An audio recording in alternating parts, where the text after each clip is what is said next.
આપણે ત્યાં જેટલા લોકો કે જેટલા સૈનિકો સરહદ ઉપર મરતા નથી એના કરતાં વધુ લોકો માર્ગ અકસ્માતમાં એટલે કે રોડ એક્સિડન્ટમાં આ દેશમાં મરે છે. અહીંયા કીડી મકોડાની જેમ માણસ મરી જાય છે પણ તેની કોઈને ચિંતા નથી.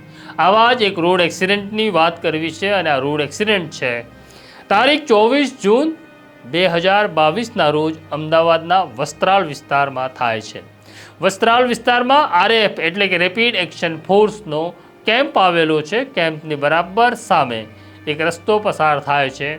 આ રસ્તા ઉપર તારીખ 24 જૂન 2022ના રોજ અનેક લોકો મોર્નિંગ વોક કરી રહ્યા હતા, કેટલાક જોગિંગ કરી રહ્યા હતા અને આ જોગર્સમાં એક વ્યક્તિ હતી જેનું નામ છે શૈલેષ પ્રજાપતિ. ઉંમર છે 43 વર્ષ. શૈલેષ પ્રજાપતિ નજીકમાં જ આવેલા ગેલેક્સી કોરલમાં રહેતા હતા, વેપારી હતા, ધંધો રોજગાર કરતા હતા. જમીન લેવેચનો સારો ધંધો હતો, સારો પૈસો પણ હતો. શૈલેષ પ્રજાપતિ રોજ પ્રમાણે 6 વાગે ઘરેથી નીકળે છે અને આરએએફના કેમ્પ સામેથી રોડ ઉપર જોગિંગ કરી રહ્યા હતા ત્યારે પૂર ઝડપે એક પિકઅપ વાન આવે છે અને શૈલેષ પ્રજાપતિને અડફેટે લે છે. શૈલેષ પ્રજાપતિ ત્યાં જ રોડ ઉપર ફસડાઈ પડે છે અને અકસ્માત બાદ આ પિકઅપ વાન ત્યાંથી ફરાર થઈ જાય છે. રસ્તે જનાર લોકો આ દ્રશ્યને જોવે છે. તે જોવે છે કે પિકઅપ વાનનો ડ્રાઈવર પિકઅપ વાન લઈ ત્યાંથી ભાગી જાય છે. લોકો શૈલેષ પ્રજાપતિની મદદમાં આવે છે. 108ને કોલ કરવામાં આવે છે. એમ્બ્યુલન્સ શૈલેષ પ્રજાપતિને નજીકના દવાખાને લઈ જાય છે જ્યાં શૈલેષ પ્રજાપતિનું મોત થયું છે તેવો રિપોર્ટ ડૉક્ટર આપે છે. સવારે મોર્નિંગ વોકમાં ગયેલા શૈલેષ પ્રજાપતિ ઘરે સમય પ્રમાણે પાછા આવતા નથી ત્યારે તેમનો પરિવાર તેમની શોધખોળ કરે છે અને જ્યારે કોઈ પત્તો લાગતો નથી ત્યારે શૈલેષ પ્રજાપતિનો પરિવાર પોલીસ સ્ટેશન જાણ કરે છે કે શૈલેષ પ્રજાપતિ મોર્નિંગ વોક કરવા ગયા પછી પાછા ફર્યા નથી. શૈલેષ પ્રજાપતિનું અકસ્માતમાં મોત થયું છે. પરિવાર અજાણ હતો. દરમિયાન આ બ્રોડકાસ્ટ થાય છે આ મેસેજ જેમાં અમદાવાદ પોલીસના તમામ પોલીસ સ્ટેશનને જાણ કરવામાં આવે છે કે માર્ગ અકસ્માતમાં એક વ્યક્તિ મૃત હાલતમાં અમને મળી આવ્યો છે. જ્યારે વસ્ત્રાલ પોલીસને આ મેસેજ મળે છે ત્યારે વસ્ત્રાલ પોલીસ શૈલેષ પ્રજાપતિના પરિવારને જાણ કરે છે અને તેઓ જ્યારે હોસ્પિટલ જાય છે ત્યારે જુએ છે તો શૈલેષ પ્રજાપતિનો મૃતદેહ મળે છે. જે માણસ સવારે મોર્નિંગ વોક કરવા નીકળ્યો બસ તેનો મૃતદેહ જોતા જ પરિવાર ભાંગી પડે છે. આ મામલે અમદાવાદ ટ્રાફિક પોલીસ અકસ્માતે મોતનો ગુનો નોંધી તપાસ શરૂ કરે છે. આ પ્રકારના અકસ્માત અમદાવાદ સહિત અમદાવાદના અનેક વિસ્તારોમાં થતા હોય છે, ગુજરાતમાં થતા હોય છે. આ કંઈ નવી ઘટના નહોતી તપાસ કરનાર પોલીસ માટે.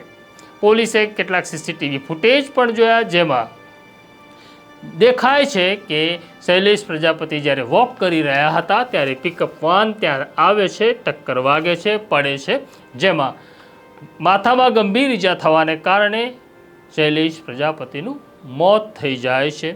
વાત અહીંયા પૂરી થતી હતી એવું ટ્રાફિક પોલીસ માની રહી હતી અને શૈલેષ પ્રજાપતિનો પરિવાર પણ એવું માની રહ્યો હતો કે આ એક સામાન્ય અકસ્માત છે. દરમિયાન એક ઘટના એવી ઘટે છે. અમદાવાદ પોલીસ ફોર્સમાં કે ગુજરાત પોલીસ ફોર્સમાં અગત્યનો કોઈ માણસ છે તો તે પોલીસ કોન્સ્ટેબલ છે. કારણ કે પોલીસ કોન્સ્ટેબલ લોકોની વચ્ચે ફરે છે, લોકો સાથે વાત કરે છે.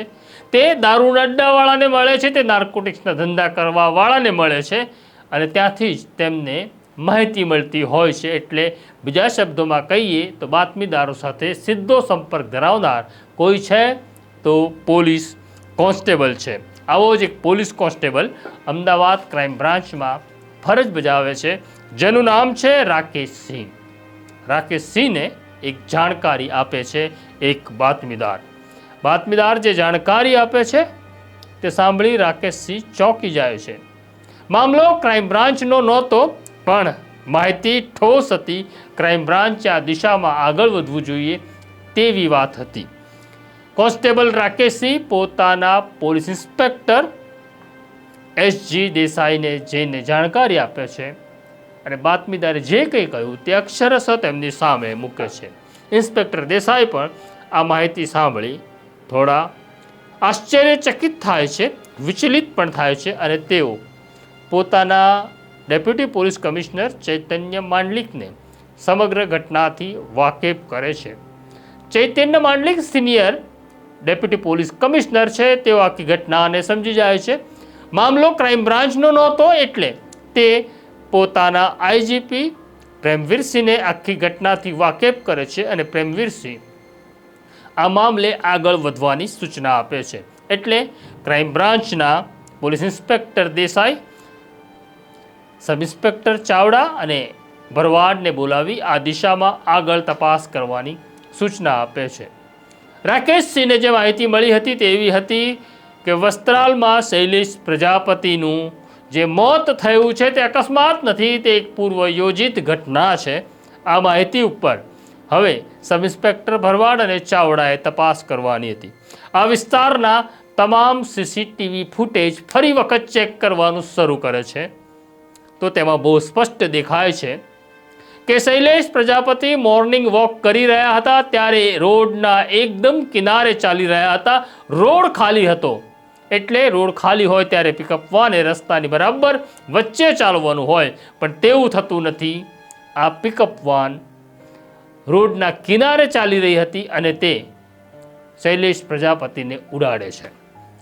આ દ્રશ્ય તો અગાઉ પણ ટ્રાફિક પોલીસ જોઈ ચૂકી હતી, પણ આ પિકઅપ વાનના દ્રશ્યો જોવા માટે આસપાસના 3 થી 4 કિલોમીટર વિસ્તારના ફરી સીસીટીવી ક્રાઇમ બ્રાન્ચના અધિકારીઓ તપાસે છે તો એક સીસીટીવી ફૂટેજમાં અગત્યની જાણકારી મળે છે કે એક વ્યક્તિ રસ્તા ઉપર ઊભી છે અને તે શૈલેષ પ્રજાપતિના આવવાની રાહ જોઈ હોય એવું સ્પષ્ટ લાગી રહ્યું હતું. આ રાહ જોઈ રહેલી વ્યક્તિ પિકઅપ વાનના ડ્રાઈવર સાથે વાત પણ કરે છે તેવું પણ દેખાતું હતું, પણ આ પિકઅપ વાનનો નંબર સીસીટીવી ફૂટેજમાં સ્પષ્ટ રૂપે જોઈ શકાતો નહોતો. એટલે કોણ છે આ પિકઅપ વાનનો માલિક, કોણ છે ડ્રાઈવર, તે શોધવું અઘરું હતું. ક્રાઇમ બ્રાન્ચના અધિકારીઓ પહોંચે છે શૈલેષ પ્રજાપતિના ઘરે અને શૈલેષ પ્રજાપતિના પરિવારની પૂછપરછ કરે છે. તેઓ જાણવા માગતા હતા કે શૈલેષ પ્રજાપતિને કોઈની સાથે દુશ્મની છે, કોઈના તરફથી ધમકી મળતી હતી, કોઈ ચિંતાનું કારણ હતું, પણ પરિવાર સ્પષ્ટ રૂપે કહે છે આવી કોઈ જ ઘટના નથી, કોઈ ધમકી પણ નહોતી મળતી અને અમને કોઈના ઉપર શંકા પણ નથી. એટલે પોલીસ મૂંઝવણમાં મુકાઈ જાય છે. હવે રસ્તો એવો હતો કે શૈલેષ પ્રજાપતિ સાથે એવું તો શું બન્યું તે જાણવા માટે શૈલેષ પ્રજાપતિના ટેલિફોન રેકોર્ડ્સ ચેક કરવાની જરૂર હતી અને ટેલિફોન રેકોર્ડ્સ પોલીસ ચેક કરી રહી હતી ત્યારે એક નંબર મળે છે અને એ નંબર છેલ્લા 6 મહિનાથી શૈલેષ પ્રજાપતિ સાથે વાત કરી રહ્યો નહોતો. તો છેલ્લા 6 મહિનાથી આ વ્યક્તિનો ફોન નહોતો, આવું કેમ?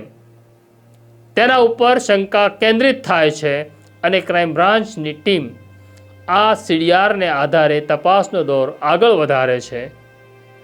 કોનો હતો આ નંબર, કોણ હતી આ વ્યક્તિ અને શા માટે તે શૈલેષ પ્રજાપતિ સાથે વાત નહોતી કરતી?